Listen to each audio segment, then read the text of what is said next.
What up, YouTubers? This is your boy, Big Metroid Fan 12, coming to you with another video game review. And this time I'm reviewing 1943, the Battle of Midway, which was released on the NES by Capcom, and it is the sequel to the game 1942.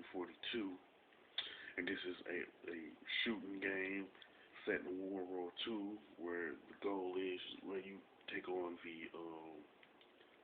take control of a fighter jet, and you have to take out a Japanese air fleet that bombed an American aircraft. Now, this particular game does have 24 stages in it, and it does progressively get harder as you go through the game, like with any Capcom game that was released on the NES. And you will fight different types of air fighter planes and different types of battleships as you go through the course of the game. And your as far as the fighter planes are concerned, they'll come at you 3, 4 at a time, and it will be occasionally accompanied by bigger planes. And your plane has like this energy meter represented by a number on the lower right hand side of the screen, and it gets drained by time, getting hit by enemy fire, getting hit by enemy planes, and using lightning shots. So you gotta be careful. You gotta pay attention to your energy meter.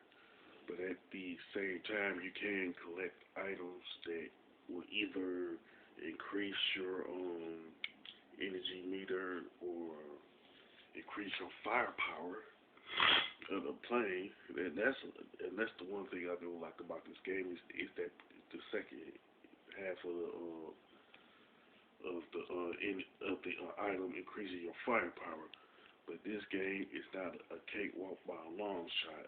You know, it's pretty much just as hard as any other Capcom game that was released on the NES. Whether you talk about Ghosts and Goblins, Commando, or the Mega Man franchise. Now, the graphics and design of 1943 are pretty decent, even though that they're not haven't aged. They pretty much haven't aged as well as, say, Mega Man, Ghosts and Goblins, or any other, or like the majority of the games of Capcom games released on the NES, but it's still good to look at. I do like the gameplay of 1943. It's pretty decent, and I do like the power up that increase the firepower of the plane. That's pretty much a good aspect of 1943. And the soundtrack is pretty good. I'll say that it's probably the best aspect of 1943. And one thing about Capcom, in my view, it always made good soundtracks for the games. Whether you talk about the Mega Man franchise or the Resident Evil franchise. I would say the only gripe I do have about 1943 is the fact that it's just as hard as a fossilized turd. You know what I'm saying?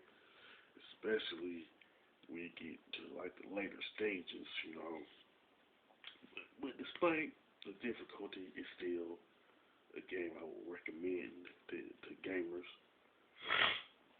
You know, as far as the score, I would definitely give it an 8 out of 10 because it is good. Now, with that being said, if you like 1943, you can mention it in the comment section, or if you like my review of 1943, you can click the thumbs up button, share it on Facebook, share it on Twitter, whatever the case may be, and don't forget to subscribe. This is your boy Big Metroid Fan 12 signing off.